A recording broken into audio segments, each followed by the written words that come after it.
Sebagai seorang wali, Syekh Abdul Qadir Al-Jailani dianugerahi oleh Allah banyak keistimewaan.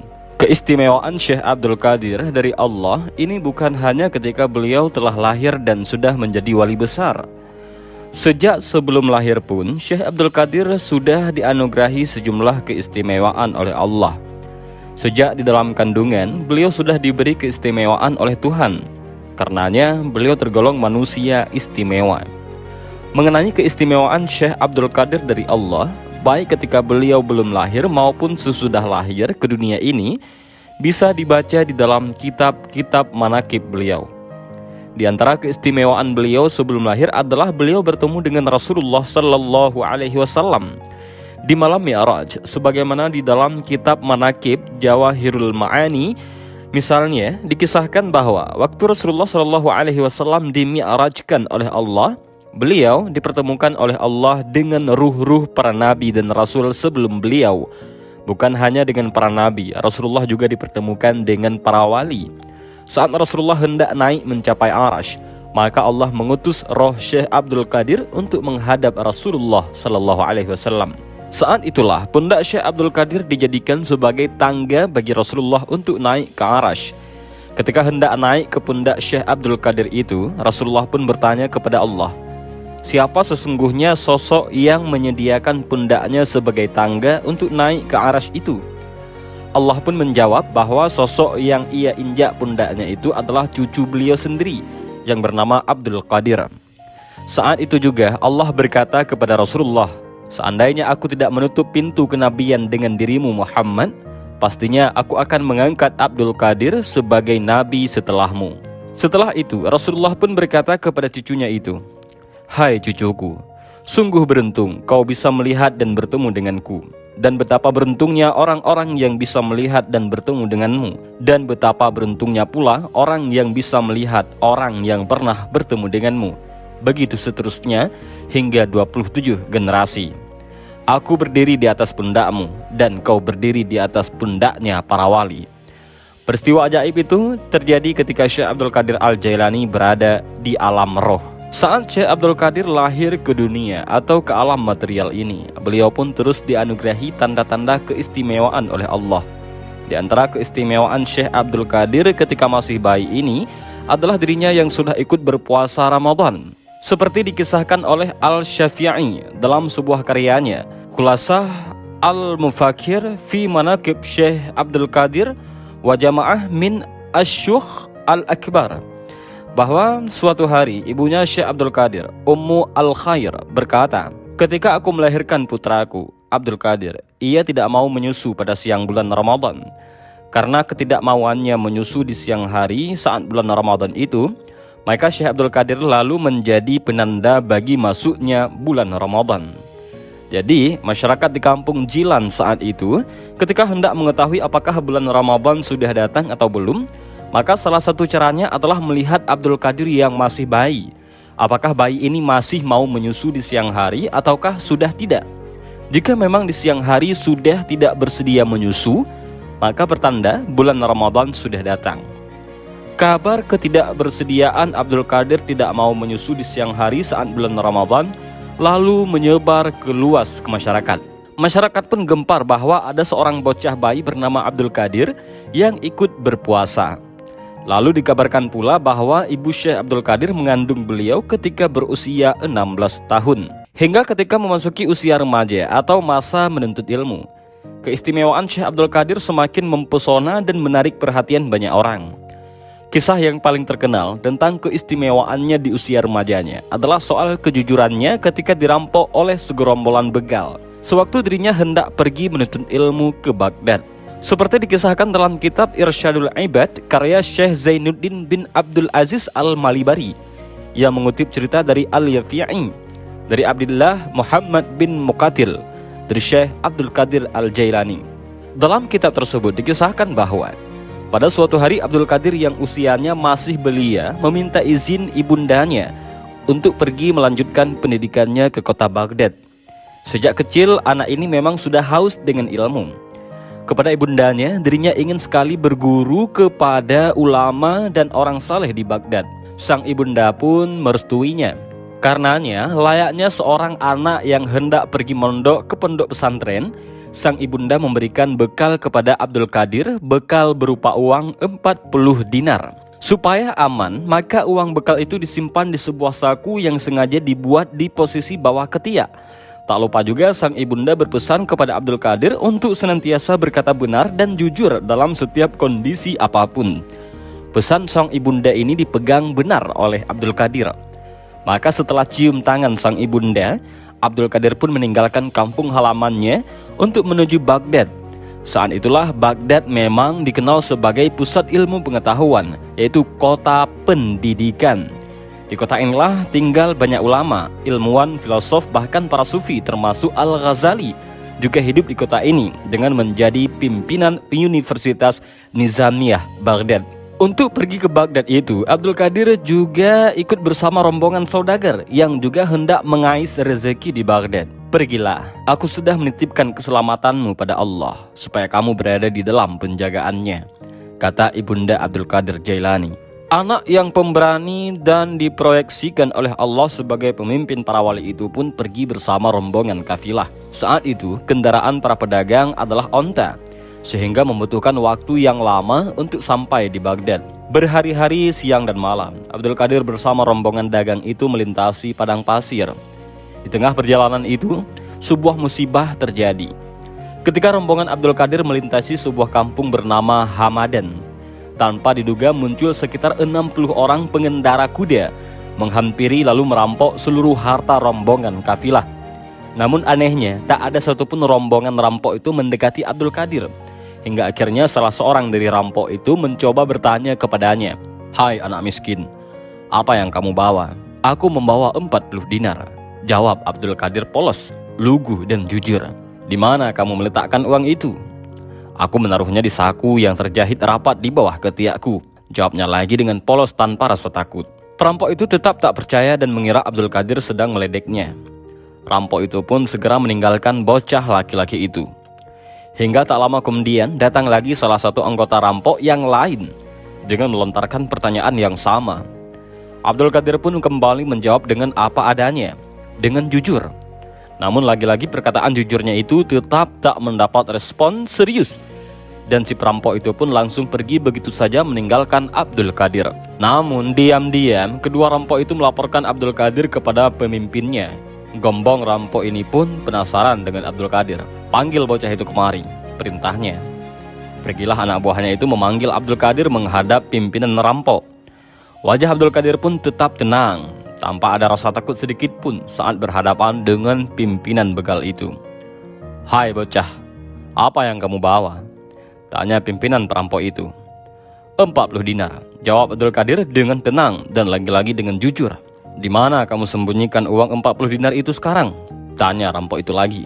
"Ini ada di saku yang terjahit rapat di bawah ketiakku," jawab Abdul Qadir dengan entengnya. Maka perampok itu pun langsung menggeledah baju Abdul Qadir. Dan benar, setelah digeledah, di bawah ketiak Abdul Qadir ada uang sebanyak 40 dinar. Saat itu juga, para perampok, khususnya pimpinannya, langsung geleng-geleng kepala melihat sikap Abdul Qadir itu. Padahal andaikan Abdul Qadir mau berbohong, para kawanan merampok itu langsung percaya.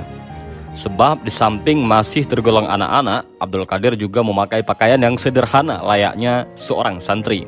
Bahkan ia nampak miskin. "Apa yang membuatmu bersedia mengaku dengan sebenarnya?" tanya pimpinan rampok kepada Abdul Qadir. "Apa karena kamu takut dengan kami?" "Tidak," jawab Abdul Qadir. "Lalu apa? Kenapa kamu mengatakan yang sebenarnya tentang uangmu ini?" tanya pimpinan rampok itu. "Ibuku memerintahkanku untuk berkata jujur dan benar dalam keadaan apapun. Aku tak berani durhaka kepadanya," jawab Abdul Qadir kemudian.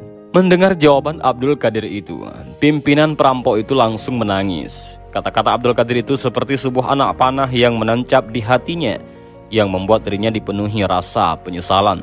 "Anak kecil, engkau tidak berani ingkar terhadap janji ibumu, sedangkan aku sudah bertahun-tahun mengingkari janji Tuhanku," kata pemimpin perampok itu di hadapan Abdul Qadir sambil menangis. Singkat cerita, gembong rampok itu akhirnya menyatakan tobat di hadapan Abdul Qadir. Di hadapan bocah kecil yang kelak namanya harum di dunia sebagai ratunya para wali, yaitu Sultanul Aulia itu. Karena kepemimpinannya telah menyatakan bertobat di hadapan bocah bernama Abdul Qadir itu, maka seluruh anak buah perampok itu juga secara massal menyatakan hal yang sama. Semua kawanan perampok itu dari pimpinannya hingga anak buahnya yang rendah langsung bertobat. Jadi inilah keistimewaan Syekh Abdul Qadir. Sejak usia belia, ia sudah menaklukkan kawanan rampok melalui akhlak terpujinya.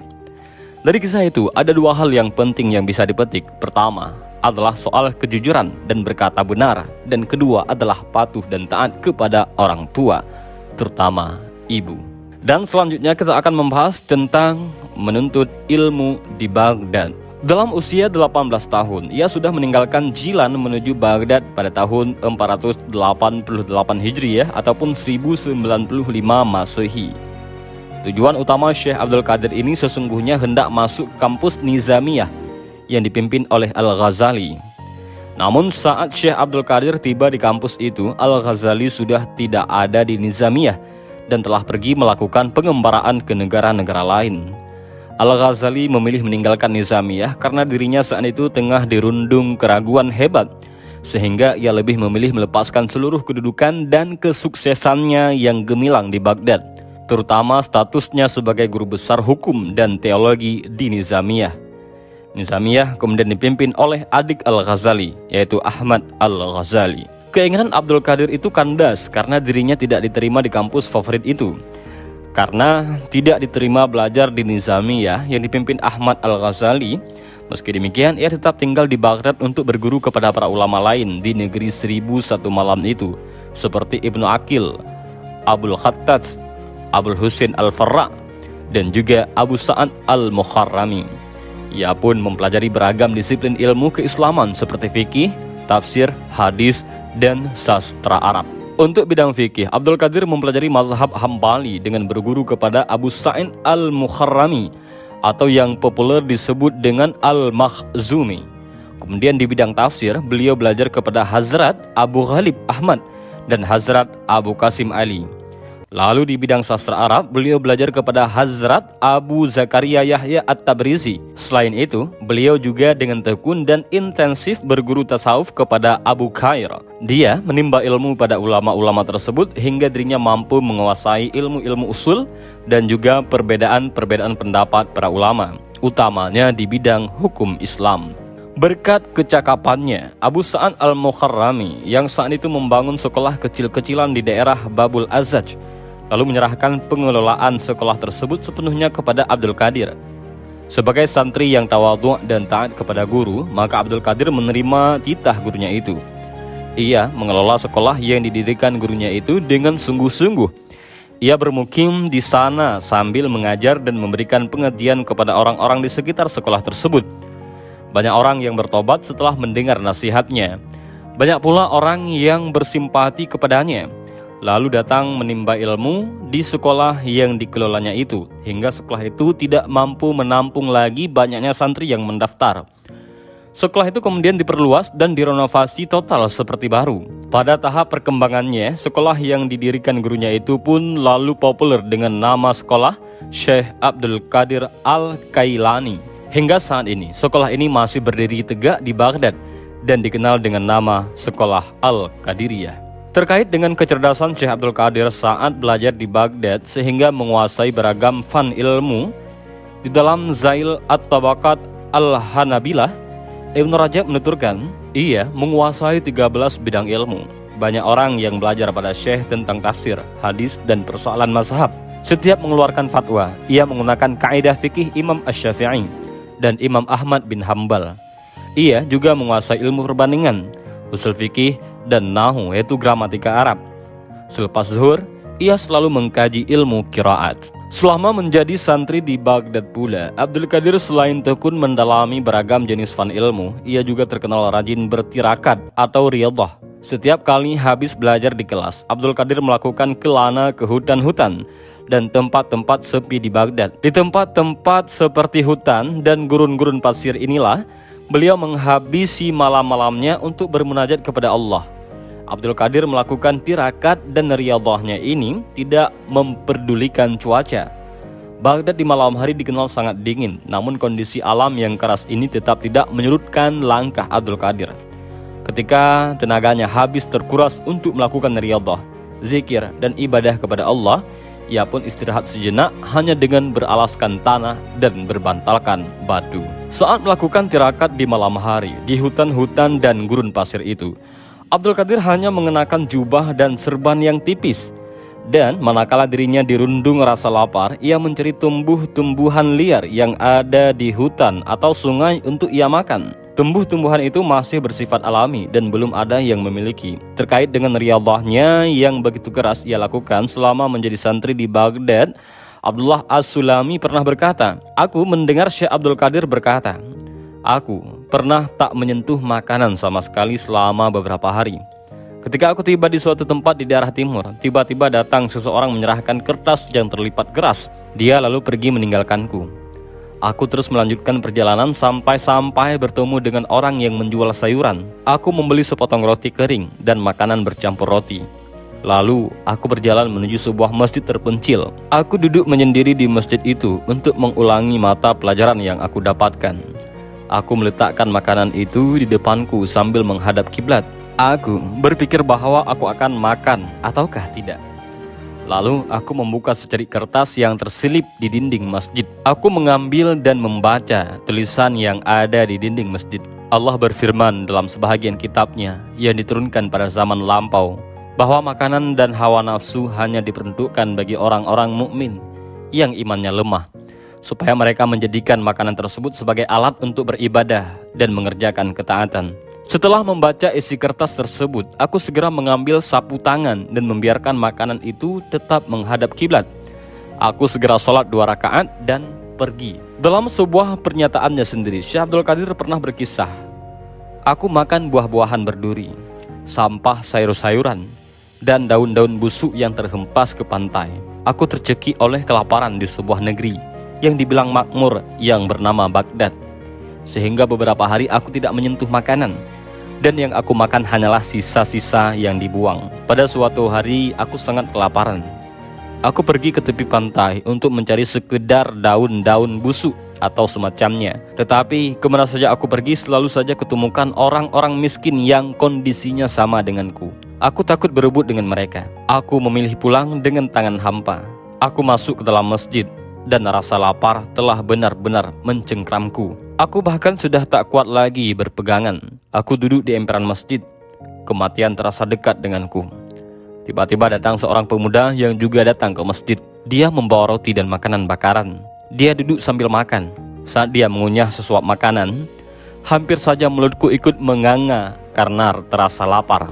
Tetapi aku segera menahannya. Dari ini kita bisa tahu bahwa betapa luar biasanya tirakat dan riyadhah yang dijalani oleh Syekh Abdul Qadir Al-Jailani saat beliau masih menjadi santri. Kayaknya tidak ada santri zaman sekarang yang mempunyai kehendak dan usaha untuk tirakat yang begitu keras. Karenanya wajar kalau Syekh Abdul Qadir kemudian muncul sebagai pemimpin wali dan sufi yang sangat dikasihi oleh Allah. Sebab beliau begitu total dan sungguh-sungguh dalam mengabdi dan beribadah kepada Allah melalui kesungguhan tirakat dan riyadhahnya. Bagi Abdul Qadir, seorang sufi tidak boleh takut dengan rasa lapar, karena ia sepenuhnya tawakal kepada Allah. Selain itu, sudah menjadi tradisi sufi yang tidak mau mengecap kenikmatan duniawi. Terlalu tenggelam ke dalam kenikmatan duniawi hanya akan membuat seorang sufi terhalang dirinya untuk sampai ke hadiratnya. Dunia bagi seorang sufi merupakan celah dan penghalang mata batin untuk sampai ke hakikat kebenaran. Hal ini seperti ini jelas disadari penuh oleh Abdul Qadir saat dirinya masih menjadi santri di Baghdad.